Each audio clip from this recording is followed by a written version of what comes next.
देखिए 8th class homework देख लीजिए। कल हमने आपको पाठ 13 पढ़ता रहे थे, दुख का अधिकार। आज उसी के नीचे दूसरा पैराग्राफ देखिए। बाजार में फुटपाथ पर कुछ खरबूजे डलिया पर तो कुछ जमीन पर बिक्री के लिए रखे थे।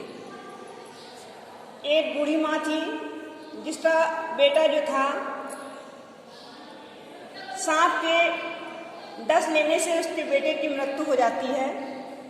घर पर बहू बीमार थी, बच्चे भूत से परेशान हो रहे थे। तो वह बूढ़ी माँ बाजार जाती है और डलियों में कुछ खरबूजे लेकर बाजार बेचने के लिए जाती है कि शायद 2 पैसे आ जाएं और उन 2 पैसों से वह बच्चों की भूत को शांत कर सके और अपनी बहू का इलाज कर सके। खरबूजे के समीप एक अधेड़ उम्र की औरत बैठी जो थी वह रो रही थी। बाजार जाती है, बाजार में डलिया रखते हुए रोने लगती है कि खरबूजे बिक्री के लिए थे पर उन्हें कोई खरीदने के लिए कोई पैसे आगे बढ़ा।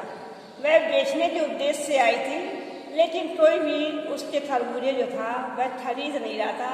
क्यों? क्योंकि उसके घर में अशुद्धता थी। इस वजह से खरबूजे को बेचने वाले तो कपड़ों से मुंह छुपाए सिर को घुटने पर रख के फपट फपट कर रो रही थी।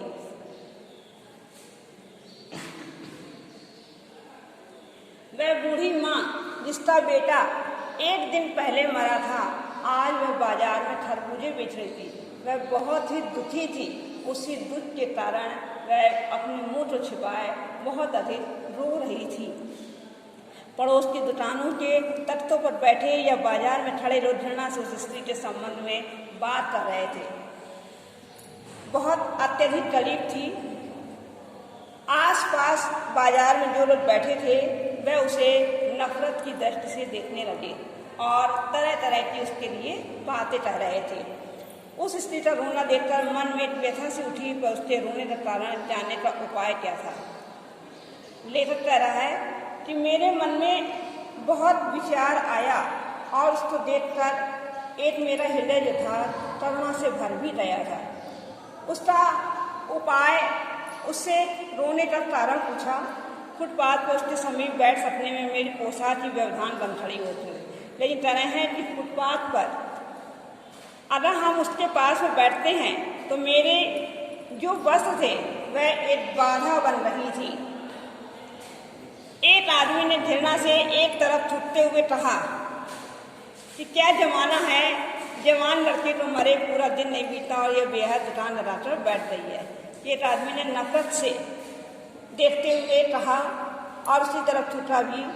कहते हैं जितने मुंह उतनी बातें, तो उस लोगों के विचार अच्छे नहीं होते हैं। वो वह कहने लगे क्या जमाना आ गया है कि बेटे को मरे अभी 1 दिन नहीं बीता और देखो तो ये दुकान लगाकर खरबूजे बेचने के लिए आ रही है। दूसरे साहब अपनी दाढ़ी खुजाते हुए कह रहे थे कि अरे जैसी नीयत होती है अल्लाह भी वैसी ही बरकत देता है, कि जैसी नीयत वैसी ही बरकत, वैसा ही लाभ। लेकिन वह मजबूर थी। सामने से फुटपाथ पर खड़े एक आदमी ने दिया सराय की तीली से कान खुजाते हुए कहा। जितने लोग जाते जा रहे थे उतने ही बातें होती जा रही थी।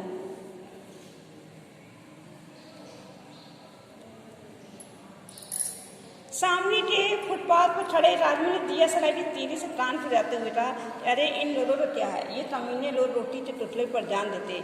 इनके लिए बेटा बेटी कसम राय धर्म ईमान सब रोटी का टुकड़ा है। कि मतलब कह रहे हैं कि ये लोग रोटी के लिए कुछ भी कर सकते हैं। मतलब यहाँ तक कि ये भी लिखते हैं कि अपने बच्चे हैं, कि अपनी पत्नी है, कि अपना धर्म है, ये सब लोग कुछ भी नहीं देखते हैं। लोगों के मन में अलग अलग तरह के विचार थे और अलग अलग तरह की वह बातें कर रहे थे। आज के लिए इतना ही होमवर्क है, तो हम आगे आपको पढ़ाएंगे।